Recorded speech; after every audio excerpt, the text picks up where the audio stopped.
brother, there's far too many of you dying. You know we've got to find a way to bring some loving here today. Yeah. Father, we don't need to escalate. You see, war is not the answer, for only love can conquer hate. You know we've got to find a way to bring some loving here today. Oh, picket lines and picket signs, don't punish me with brutality. Talk to me so you can see, oh, what's going on, what's going on, what's going on, yeah, what's going on, oh, what's going on, what's on?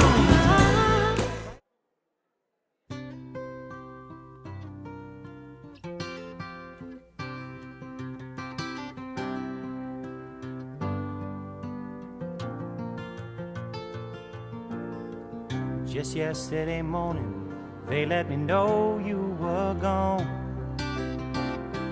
Suzanne, the plans they made put an end to you. I walked out this morning and I wrote down this song.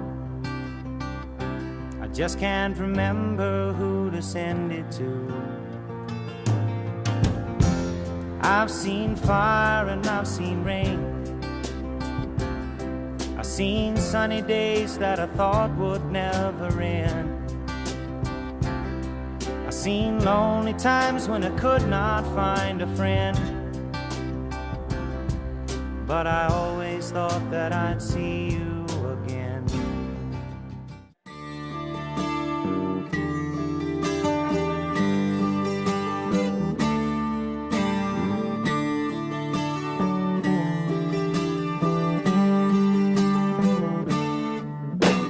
Wake up, Maggie, I think I got something to say to you.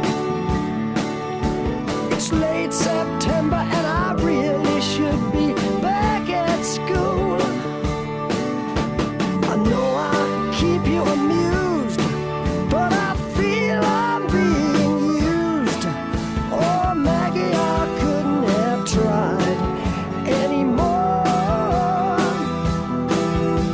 You led me away from home just to save you from being alone.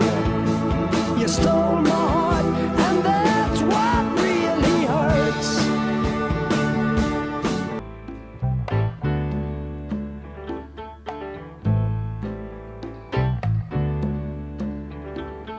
Stayed in bed all morning just to pass the time. There's something wrong here, there can be no denying.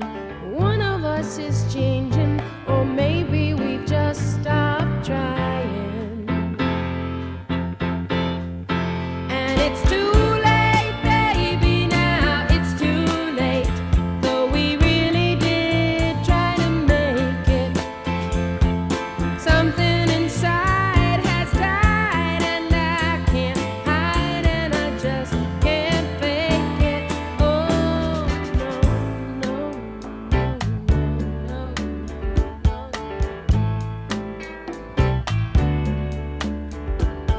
It used to be so easy living here with you.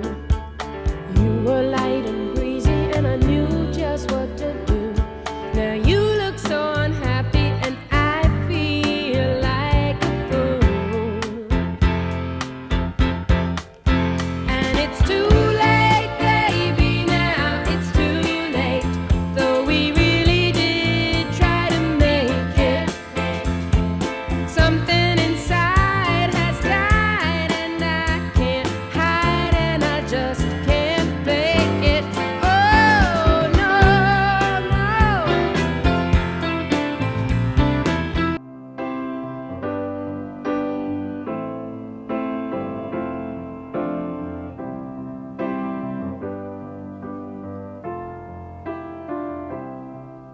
When I find myself in times of trouble, Mother Mary comes to me, speaking words of wisdom, let it be.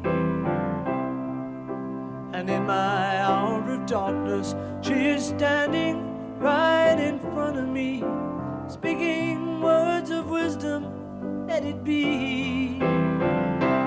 Let it be, let it be, let it be, let it be.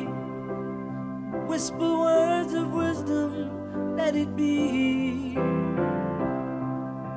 And when the broken-hearted people living in the world agree, there will be an answer, let it be. But though they may be parted, there is still a chance that they will see. There will be an answer, let it be. Let it be, let it be, let it be, let it be. Yeah, there will be an answer, let it be. Let it be, let it be, let it be, let it be. Whisper words of wisdom, let it be.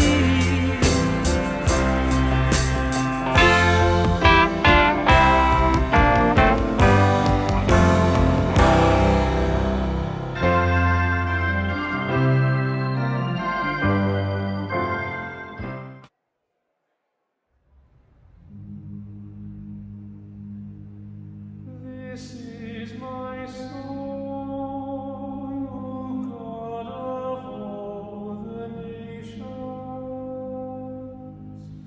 a song of peace for lands afar and wide. This is my home, the country where my heart is. Here are my hopes, my dreams, my holy shrine. But other hearts in other lands are beating with hopes and dreams as true and high as mine. My country skies are bluer than the ocean, and sunlight beams on clover leaf and pine. But other lands have sunlight too, and clover, and skies are everywhere as blue as mine. This is my song, O God of all the nations, a song of peace for land and for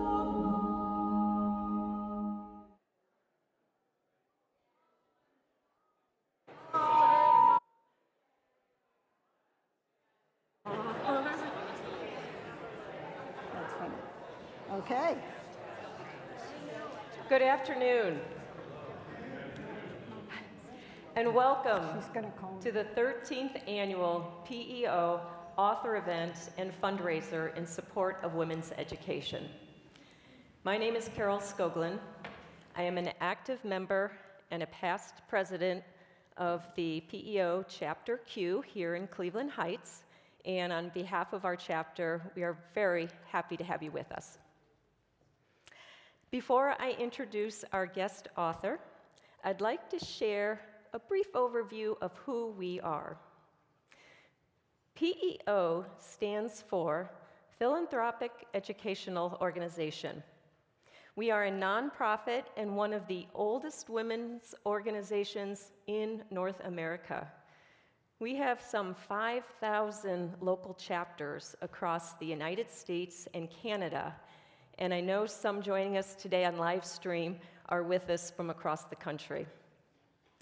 Our mission is to celebrate, educate, and motivate women to achieve their highest aspirations. And we've been doing this for more than 150 years. Yes, yes.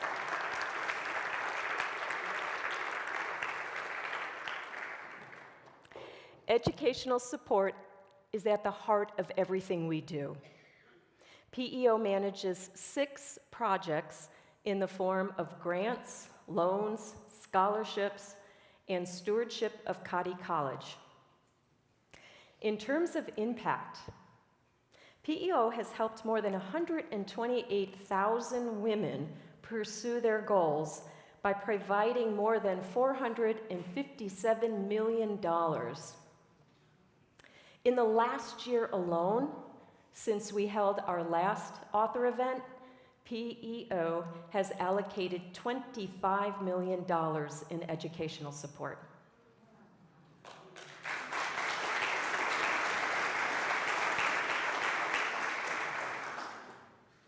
Local fundraisers like ours today, this is how we contribute to the P.E.O. projects. Also, as a chapter, we help identify candidates to receive the educational support. Later in the program, I am going to share a message from one very talented young woman who is a current recipient of our P.E.O. loan. So at this time, everybody, make sure your phones are off as I introduce our guest author. Mary Reynolds Powell is a graduate of Columbia University and served as a captain in the U.S. Army Nurse Corps at the 24th Evacuation Hospital at Long Binh, Vietnam in 1970 to 71.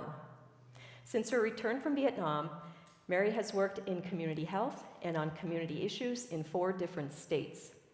She received a Master of Arts in Urban Sociology from the University of Colorado and was inducted into the Ohio Veterans Hall of Fame in November of 2009. Well recognized by academics and the public, her book, A World of Hurt, Between Innocence and Arrogance in Vietnam, was nominated for a 2000 Northern Ohio Live Magazine Award of Achievement in Writing.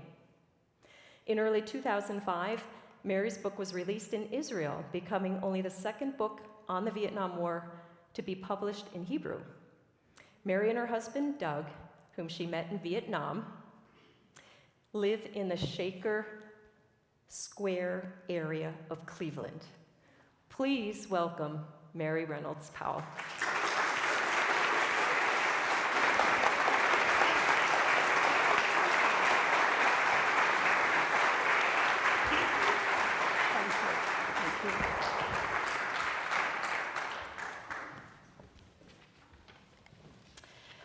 Is this on? It is on. Everybody can hear Mary? You can? Okay. All right. Barely. Should I? You're good. You I'm don't have good? to put this on because you've got it right here. Oh, okay. You're good. Just talk, Mary. They'll listen. So before I read your memoir, A World of Hurt, I knew little about women serving in Vietnam. When I was growing up, I remember watching the news and all the images of the combat, going on there. But it wasn't until I read your memoir realizing the women. And do you remember what book you recommended I read when we first met? No. Diane's? Kristen Hanna's. Oh, Kristen Hanna's. Yeah. Oh, okay. How many of you here have read, hands up, Kristen Hanna's The Women? That's quite a few. Great. If you're not familiar with her book, it's a coming-of-age story of a young nurse named Frankie who goes off to Vietnam to serve. And the book really focuses, it's really throws a light on the story of all women that served in Vietnam. And Mary fits the profile of one of the women characterized in that novel. So, let's begin. Okay. I am curious if you'd like to start with what prompted you to write a memoir about your experience in Vietnam? Not an easy subject to talk about.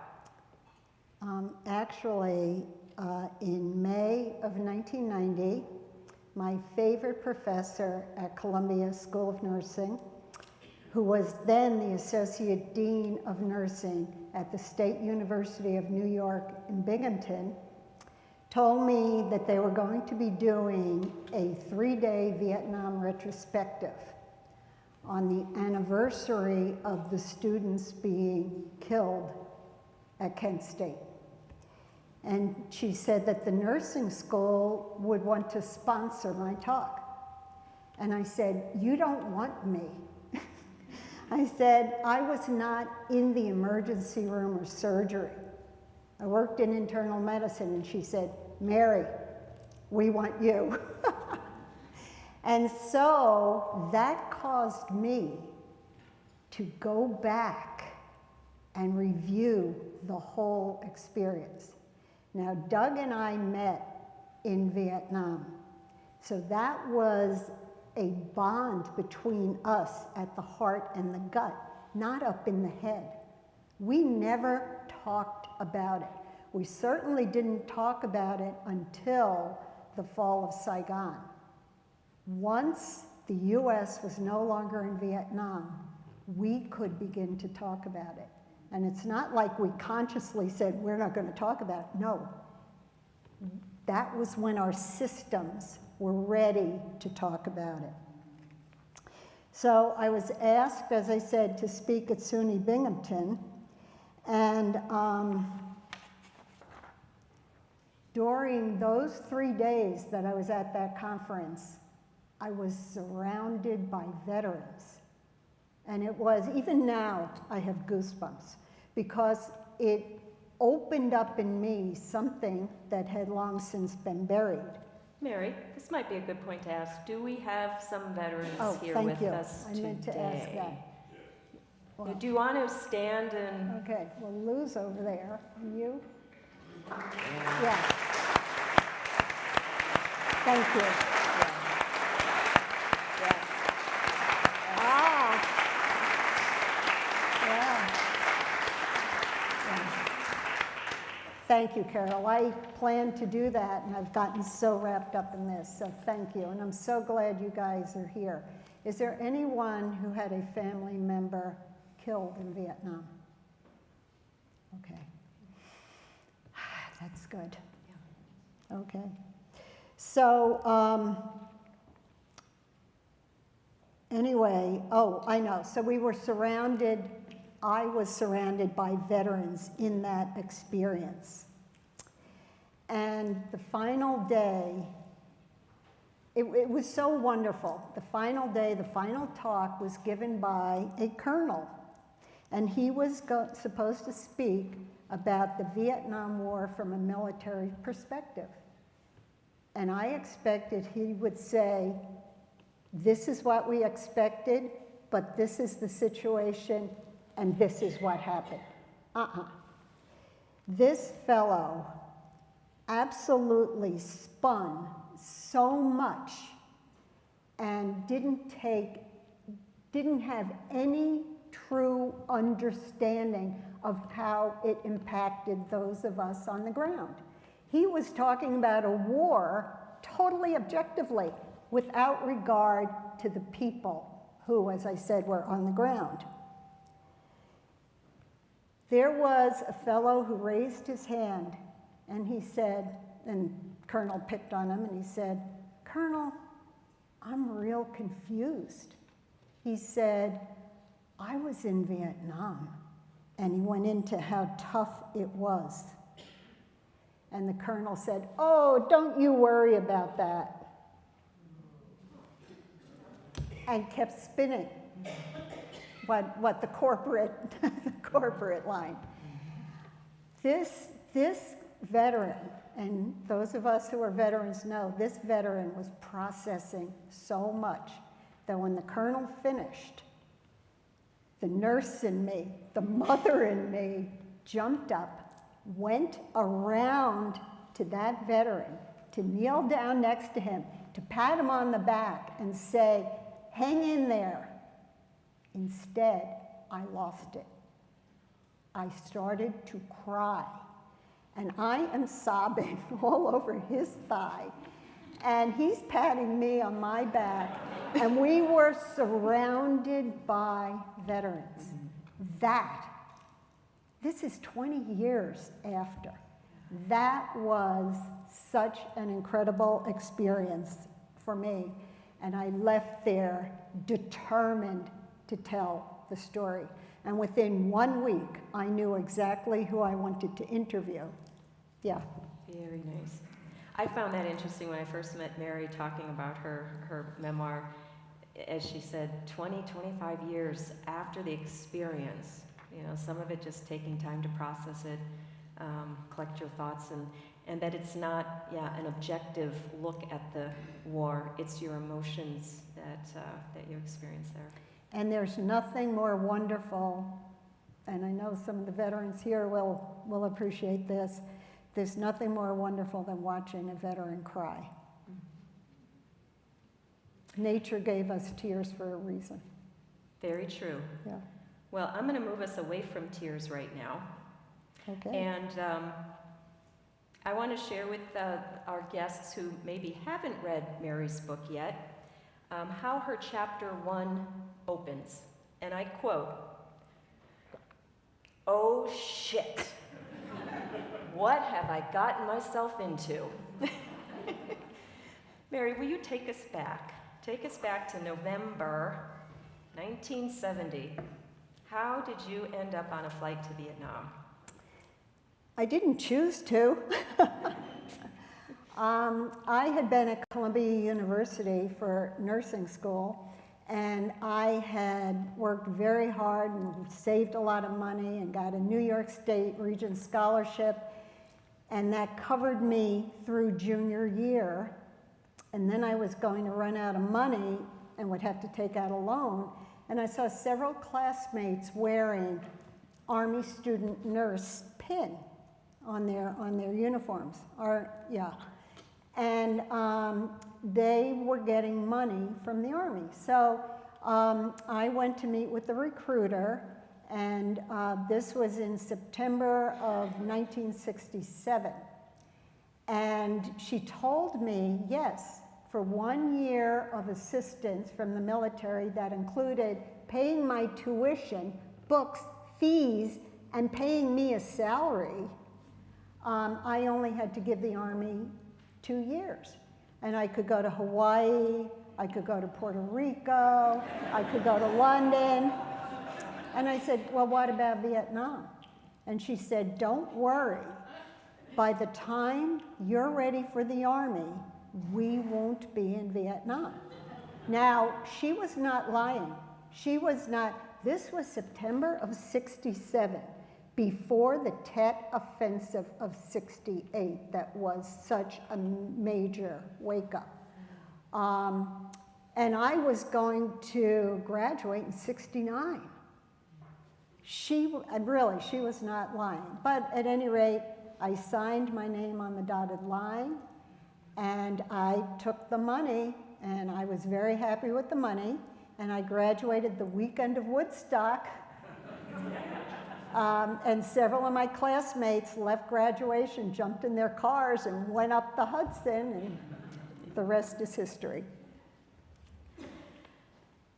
What was it like when you got off the plane in Vietnam? Any veterans here remember, I'm sure you remember that moment. Well, first of all, let me tell you, when I arrived, I was stationed at Valley Forge General Hospital. I was working in pediatrics. I would have been very happy to have stayed there for my entire 2 years in the military.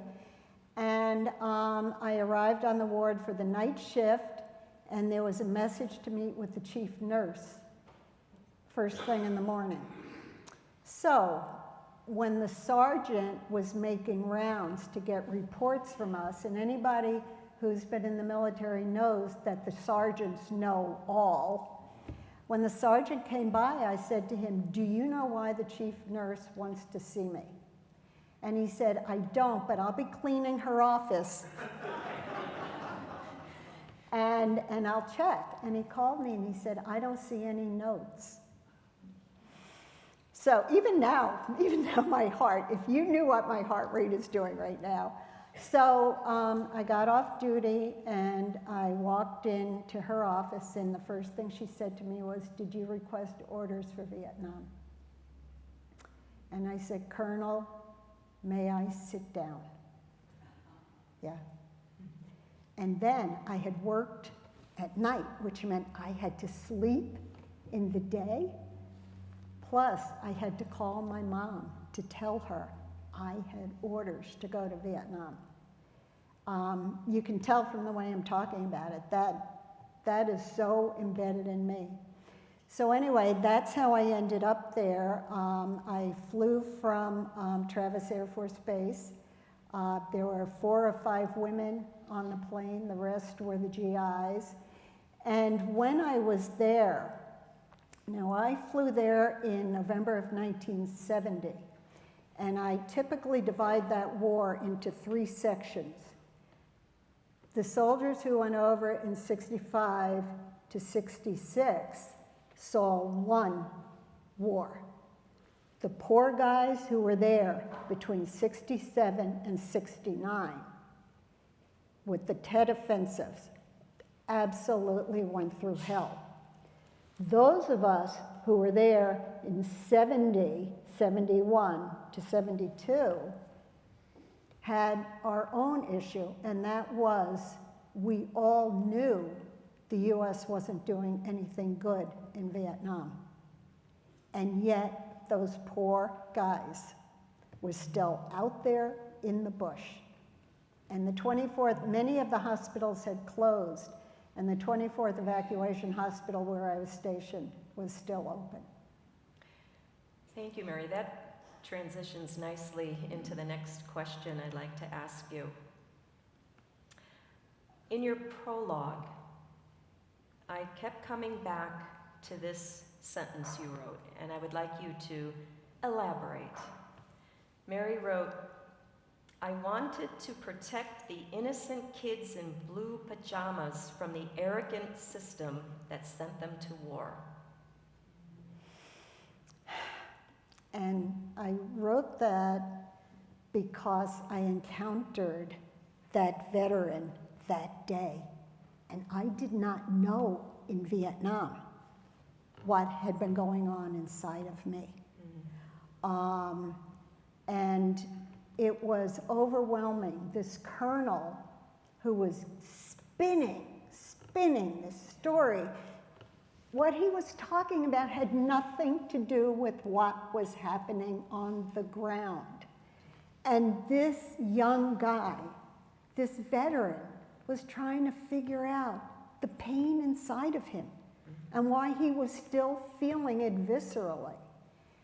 And in that moment, I could feel the poor guys who were in the hospital. In fact, one of my patients who found me is watching today. Hi, John. And because I worked in internal medicine, where we took care of guys who were unbelievably ill with every tropical disease you can imagine, the overwhelming majority of them we had to send back out. Back out. And I'm looking at this hallway with that door, and I'm pointing, picture this as a Quonset hut. And back out that door. And the majority of them had to go back to a war that nobody felt was right at that point in time. And we would say, goodbye, good luck. And that was it. I did not what can I say, appreciate that or realize that until John contacted me and I lost it. And what he had done was he had been with us for 15 days.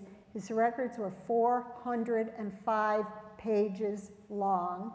He had 4 different kinds of infections, and he had tried for 20 years to get his hospital records, or maybe it was 40 years, to get his hospital records to document his issues had started in country. The VA was willing to give him benefits for 1 year. Generous. But in fact, it was 40 years before. And so he, when he got the records, mine was the only legible signature in the nurse's notes. And I said to him, oh, the nuns I had in elementary school would be so proud. And he Googled my name, and up popped the book. And he read it twice in a week. And then he saw that I was connected to Lawrence School. I was on the board of Lawrence School, and he contacted them and asked them to ask me if he could reach out to me. You can see, I mean, this very, very emotional. And I said, of course. And he told me that when he arrived and he was so ill, he would have preferred to hold his breath and die than to be sent back out to the bush. At that point, I was sobbing, because I would, as I said, would wave, bye, good luck. And that was it. Yeah. As you even described that scenario in the hospital, I can't imagine serving in a war. The overwhelming experience of the chaos, the destruction, the loss of life that you're witnessing.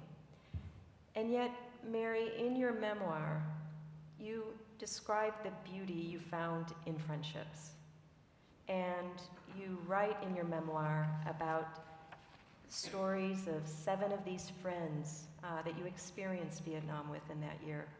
Would you like to share some of your stories about some of these friends? Sure. I especially would like to share the story about meeting Doug Powell. Who's in Doug? Vietnam. Who's Doug? I arrived on the ward one night, and there was a baby. Again, if you've ever been in a situation where the abnormal is there, I mean, your mind cannot grasp it. There was a baby on the ward, and that baby had a scalp vein IV that came out. But when I arrived on the ward and saw the baby, the nurse, Kathy Weber, was signing off to me, and she said, oh, there's a new pediatrician, and he is so nice. So the baby's scalp vein came out, and I called him. And he said, well, I said, this is Captain Reynolds at the 24th Evac. He said, and how are you tonight, Captain Reynolds? And I remember looking at the phone. And when I told him about the IV, he said, I'll be right there. I'll be right there. And then he came through the back door of the ward in bell-bottom jeans and a denim shirt. Again, so many of the doctors, all of us, just wore fatigues. And he bounced in the back door, and he immediately took care of that baby. And that night, fortunately, I was not running around like a crazy lady like I would any other night. And we stood at that baby's isolette and talked for quite a long time, as I remember it. So, and meeting Doug was what gave me the affirmation, the normalcy, the caring, And I had been there for 4 months at that time, and I certainly didn't trust many men. But here was this kind, loving, considerate person, and the rest is history. And what about some of the others you write about in your memoir?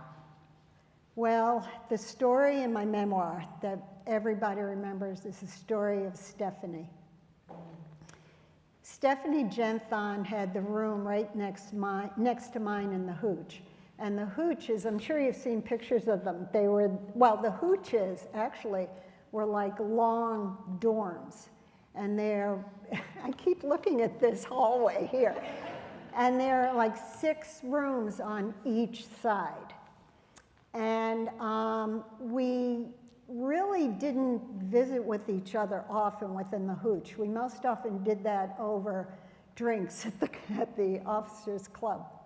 But Stephanie had the room next to mine, and right after I moved in, she said, "Hi, you're new here." And she was from Mississippi, and such an incredible, caring, dynamic nurse. And she worked in surgery and the post-op area, and she eventually requested a transfer to the emergency room so she would not have to get to know the patients because they were so destroyed. Yeah.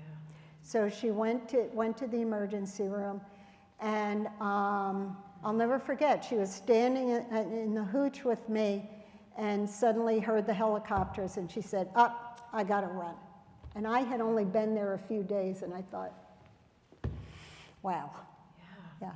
Yeah. So we got to know the guys. They were incredibly ill, but at least we got to know them.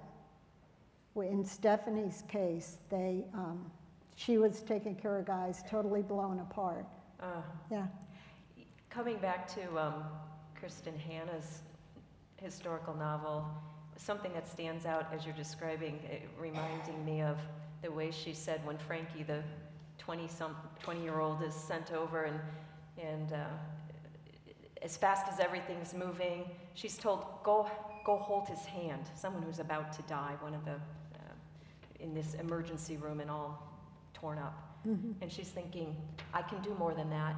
And that brought me to tears. Again, the difference of where you're stationed, whether you're really connecting and the pain of connecting like that, or in the emergency room and seeing what you're seeing.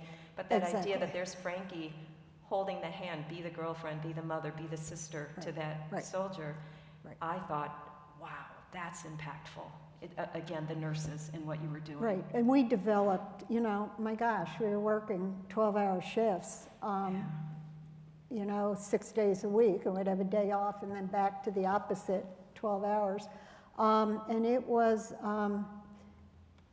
getting to know the guys, establishing bonds with them. We were thrilled when we could send them home. Yeah. And we just shut down as we were sending them back out. Yeah. Something else I know you and I have talked about, and I want to share, again, this sticks with me from Krista Hanna's book, that she kept playing up the theme, there were no women in Vietnam. Right. There were no women in Vietnam. That in this book, Frankie comes back, it's like, there were no women in Vietnam. Oh, hello. Right, and actually... Talk about that. Oh, yeah, actually what happened was many people did not know that women were sent over, nor did the military keep an accurate record of the women who served in Vietnam because they did not want Americans to know. And I will never forget, we were living in Denver, we had a garage sale going on, and I had a phone call from somebody, I'm going to say in DC, telling me to call such and such a number to tell them that, yes, I was a woman in Vietnam. The Army did not want people to know there were so many over there. Yeah. How many knew that? That was interesting to me. Yeah. To our guests, do you remember where you were in 1987 when Robin Williams starred in the movie Good Morning Vietnam? Show of hands. Who remembers? Remembers the movie? So Williams was a DJ and playing all kinds of music for the soldiers. Troops loved him. The superiors, less so. Talk about what music meant to you over there. Well, you saw it in the movie with Robin Williams, right? It was priceless. And my ward, oh darn, honey, we were going to bring pictures and forgot. My ward, Ward 7 and 8, won the ward decorating contest at Christmas. And it was really wonderful. We put up stockings and we put up chimney paper, and it was great, and it was all about the holidays. Well, the prize was a huge radio. And we had that radio on from 8 in the morning until it went off. And when it went off, they played the American National Anthem and the Vietnamese National Anthem. And that music, just like in the movie, that music was what energized us. And the guys loved it. The guys loved it.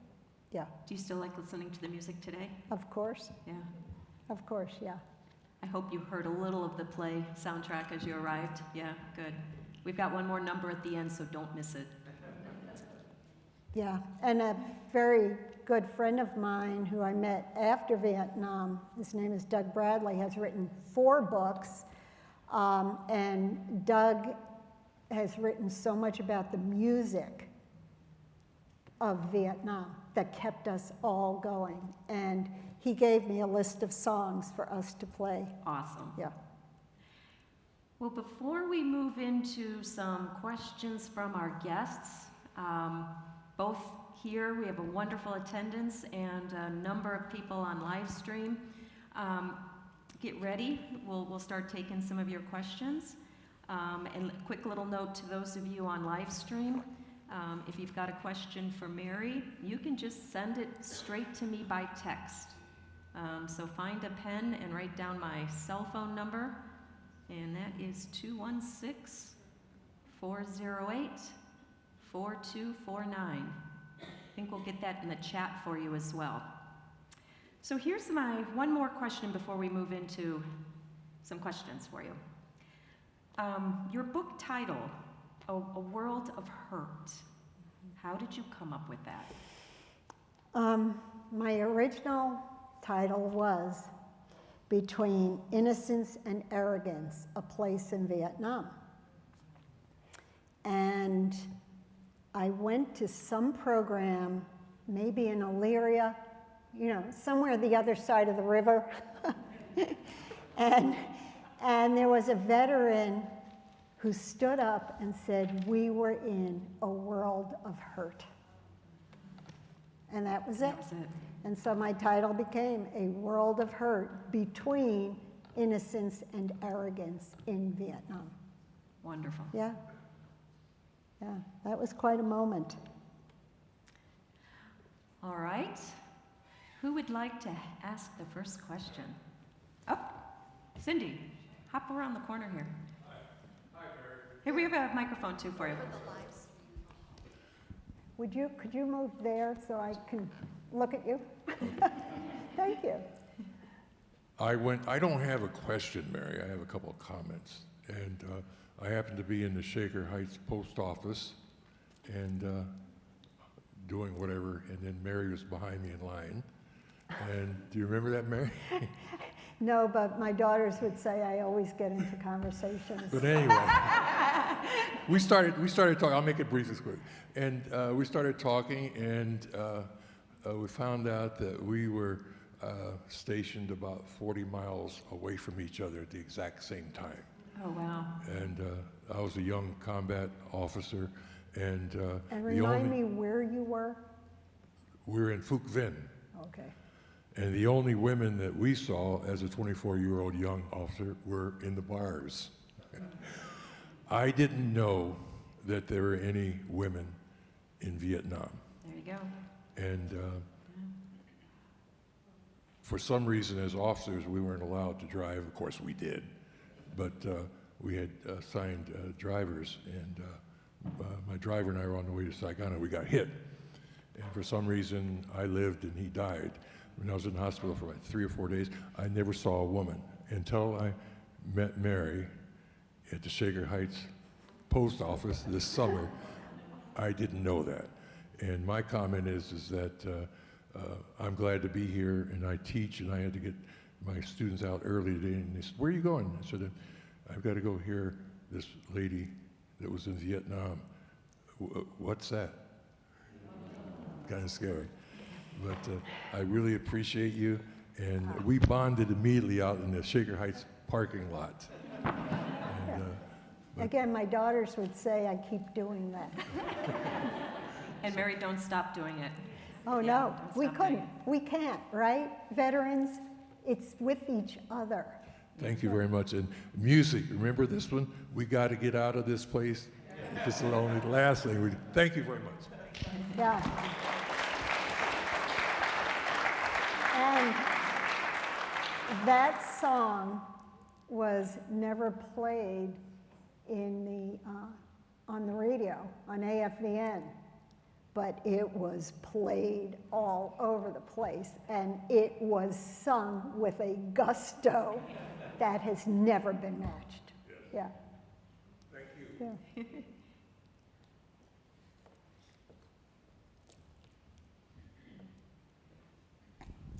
Sorry, Mary, I can't keep my mouth shut, but No. I was born in Munich, Germany in 1947 to an Army nurse. Wow. I went to St. John College in Cleveland to be a nurse, and we had a recruiter there. I really wanted to go. My mom said no, but 3 of my classmates did go, and I was a head of post-op at Rainbow, and one of my classmates came back with a little guy with a leg length discrepancy, and he ended up being one of my patients. So I felt like I was always kind of sorry I didn't go. Mm-hmm. But I came from a small town where everyone I knew went to Vietnam. So I felt like I was drowning in it, but I wasn't there.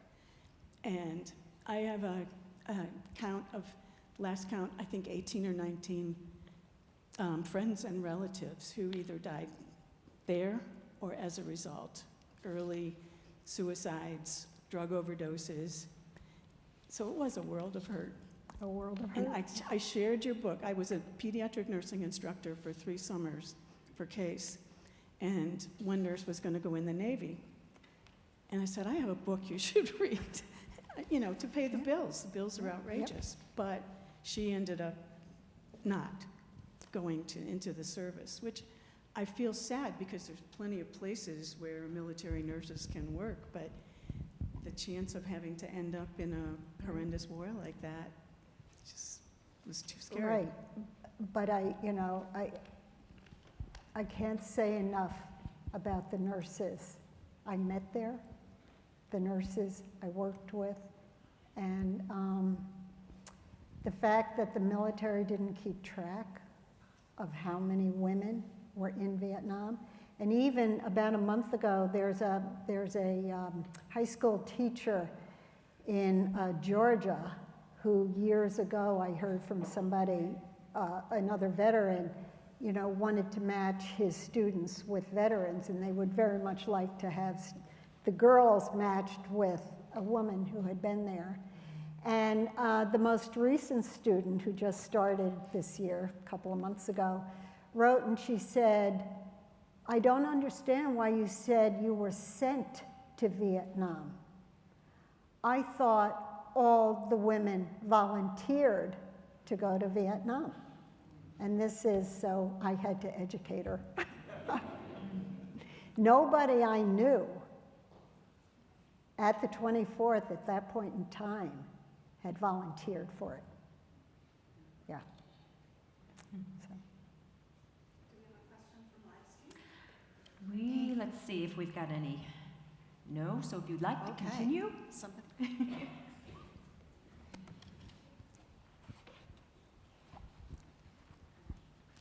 One of the things I was struck by really heavily when I read your book was the disparity between drug patients and combat patients. Can you talk about that a little bit? Yes. Thank you for the question, because most people are unaware of it. By the time, again, when you're talking about involvement in that war, you really have to think of the three eras of it. Those of us who are at the end encountered so many drug-addicted guys. Little capsules with heroin were even being thrown onto the base from the other side of the fences. And so many of the guys were incredibly addicted. You know, they would snort it, they would shoot it, it was just horrible. It was horrible. But again, it was indicative of the situation they were in. Yeah, yeah. And, you know, none of us ever blamed them as we were taking care of them. We're taking care of them. Yeah. Other questions? I have one in the back.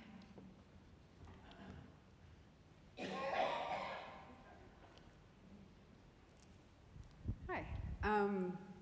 I just want to applaud you for telling your story. Thank you. I think that is incredible. And as one of a quote unquote younger generation in some rooms, I don't think we were taught much about Vietnam. I was born in '83. For those of us who have relatives who are veterans or were veterans in Vietnam, I'm just curious, for those that don't talk about their experience, what would you recommend? Thank you. Thank you for your understanding, and thank you for that question. As a woman who was in Vietnam, whenever the veterans learn I was in Vietnam, they will come to me and unload and cry in a way that they will not do it with another man. Although now, as some of the veterans here know, certainly Lou knows, there's nothing like watching two guys hugging and crying. And it helps both of them. It helps to get it out. So all I can say is, you know, the pain they carry is overwhelming. Overwhelming. War is horrible. And we teach our kids not to hurt each other. And then those same kids grow up and we put them in a situation where they have to kill. And then they carry that pain from then on. The other thing I will share with you is that term, thank you for your service. It's a very nice sentiment. But what I have heard from an abundance of veterans who have been in a situation where they have had to kill, when somebody says, thank you for your service, and that service has included killing, they tend to shut down. So the thing that they taught me that I share with everybody is welcome home. Welcome home is this.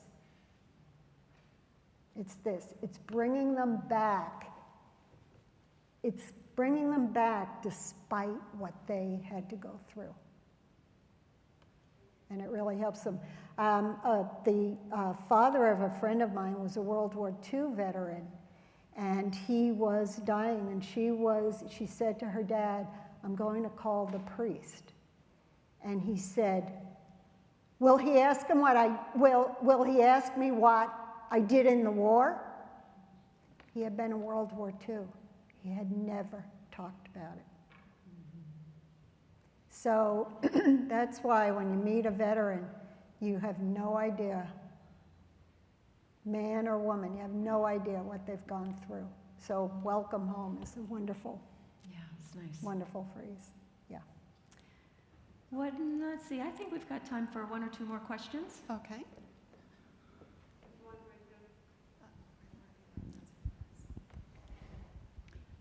Hi. Hi. I had a high school friend who married her returning high school sweetheart who had been in Vietnam as a paratrooper medic. And he came home and he would wake up in the middle of the night screaming and choking her. He was traumatized, she was traumatized. Needless to say, the marriage didn't last.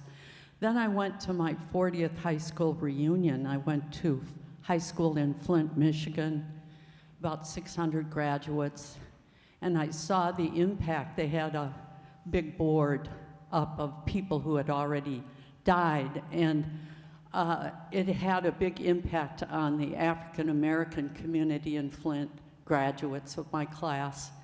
And I wondered, do you know what the percentage of those who died in Vietnam were African American? I do not know. Maybe you do? 17%. 17%? Okay, and there's a great book, Bloods, that is excellent. Thank you. Yeah, and I had an interesting experience. I had gone to a Catholic elementary school, and when I came back from Vietnam, at the back of the church, and mind you, I had just come back and already there was an honor roll on the back of the church, and I looked at it and it was the whole back of my classroom. And we never had fewer than 55 kids in a class. And I think what the nuns did was they triaged the most attentive students they put in the front, the worst students in the back, and in the middle, something of both. The whole back of my classroom had been killed in Vietnam. Mm-hmm. Yeah, at least that's what anyway, I recognized virtually all the names on the honor roll. Yeah. I want to ask you a question, Mary, from our live stream. Describe for us what was your experience like when you returned, and was it anything like what Kristen Hanna described in her book, the hostility when you returned home?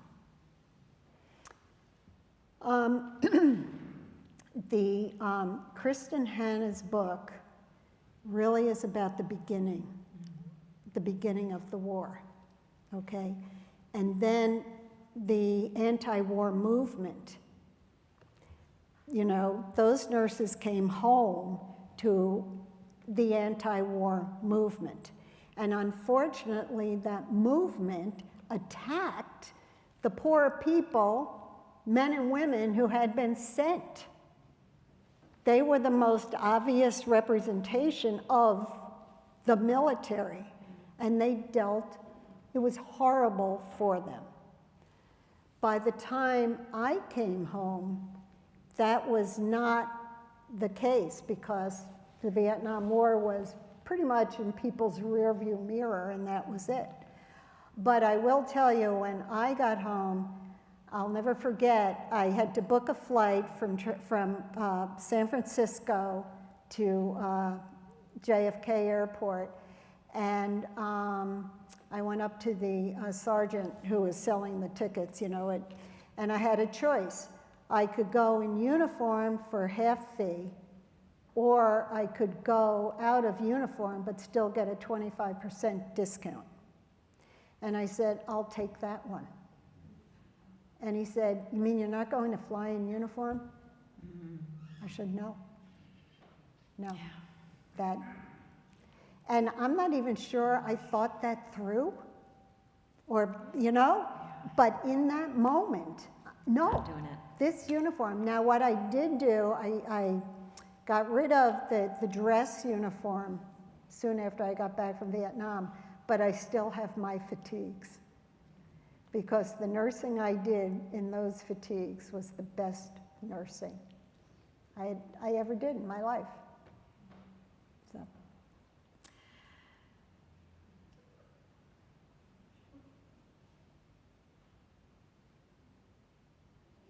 Questions?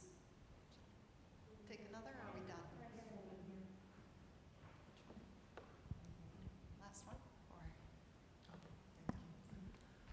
I had a couple of questions I wanted to ask you. In the Kristen Hanna book, she had a lot of, the character had a lot of trouble adjusting because, like you said, the kind of nursing that you had to do there to kind of dial it back when you came back and stay within the scope of practice. And the other thing I wanted to know is, have things improved as far as maybe the nurses that have been in some of the other conflicts, Iraqi and Desert Storm? Have we improved talking to the women there and including the women that have come back from those conflicts? I wish I had an answer for you. I do not know. I do not know. I would hope so. I would hope so, because I just would hope so. Yeah. Cindy, let's take one more question. Who wants to be the last, right up front here, and then, Hey, we'll move on. So I guess my question is, when you were leaving Nam, was there a time lapse between Doug going and you going? Was there like a large time gap, or? Well, Doug left Vietnam, what, honey, a month early? 2 months early? Yeah. There was when did you get back? I got back in November. You got back in April? March, April? Late February, okay. Yeah, and then we had to redefine our relationship, our connection in the real world, not in a war zone. And Doug still had time left in the military, and he was going to be stationed at Fort Carson in Colorado Springs, and then he had a third year of pediatric residency to do, and he was going to do that in Denver. And so I went to Denver while he's down in Colorado Springs, knowing he would be coming up to Denver. And in the words of one of my brothers, I chased Doug halfway across the country. Without, chased him halfway across the country without a ring on my finger. Show us your ring. And I said, yeah, I have the ring. And I said, a relationship that starts in a war zone, and then you come back to the world. We broke up for about a month, but then reconnected. And once we reconnected, it was a given. But yeah, my brother just didn't understand. That's all I have to say about that. Well, I would like to ask all of you, will you help me thank Mary for a wonderful conversation? Thank you. Could I just read this? The human cost of war. Do we have time?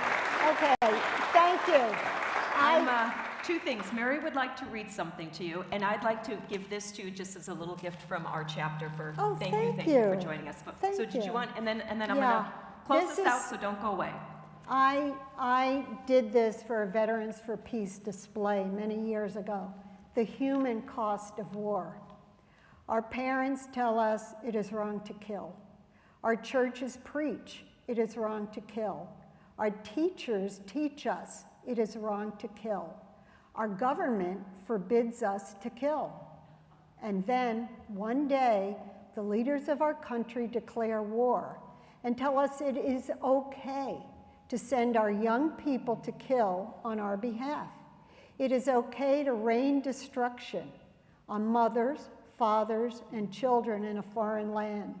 It is okay to do whatever it takes to win, for win we must. It is all so simple, from its rationale to its language to its execution. The selling of war is simple. It is slogans and flags, music and gold stars, abstract principles, clean uniforms, smart bombs, and enemies who are less than human. We are good, and the enemy is bad. But war is not simple. It has vaporized and burned men, women, and babies, people just like us. It is homes turned to rubble and weddings turned to bloodbaths. It is the cries of a hungry infant in its dead mother's arms and a wife carried in the arms of a keening husband. It is the end of faith for old people and the destruction of hope for the young. It's a young soldier who dies calling for his mother, and a surviving soldier with a 1,000-yard stare who is condemned to a lifetime of hell no one understands. It's a medic who can't wash the blood off his hands. It is a theft from those who are hungry who will never be fed, those who are homeless who will never be housed, and those in need of care who will never receive it. It's the theft of a family's future generations and a society's future leaders. It is the loss of a country's soul. It is misery and pain, destruction and degradation that sow the seeds for more of the same. It is evil, and there are no winners. This, then, is the human cost of war, the cost kept hidden when our leaders tell us it is okay to kill.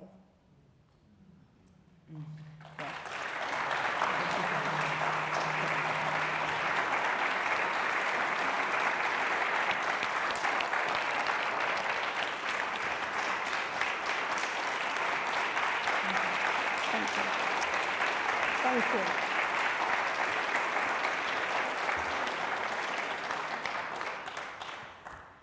Thank you again, Mary. All right, just a few minutes to wrap this up.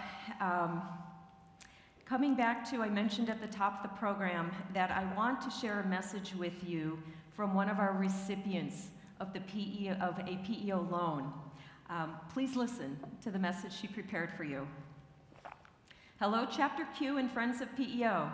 My name is Lauren Grace Reynolds, and last year I received a $20,000 loan from P.E.O. as I began my first year at Northwestern University in speech, language, and learning.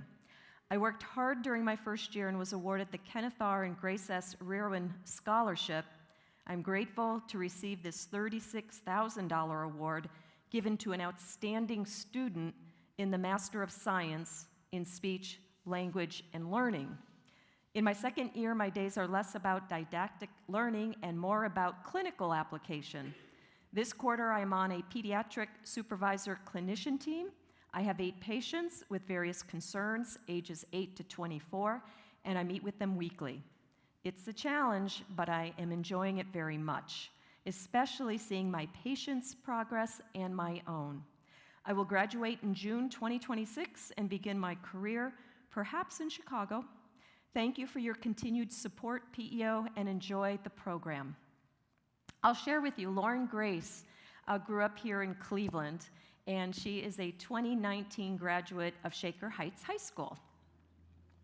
So if you know someone who is seeking educational assistance, let us know. We might be able to help.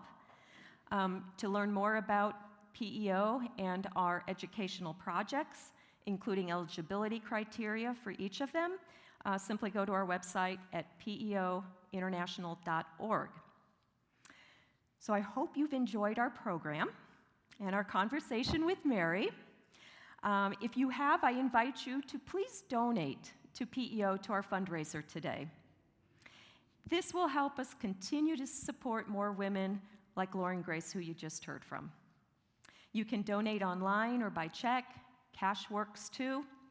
A thank you email is going to go out to everyone who registered, so you'll find information there. And that thank you email will also include a recording of today's program that you can share with others. So I'd like to thank our friends here at Forest Hill Church and Max Back's Books, who will be at the reception, for collaborating with us. Again, thank you, Mary. And to all our guests here, what a full house we have, and on live stream, thank you for sharing a portion of your day with us. We'll say goodbye to those of you on live stream. Have a good rest of the day. And for everyone here, please come down the hall to enjoy our reception and to come greet Mary. So thank you, everyone.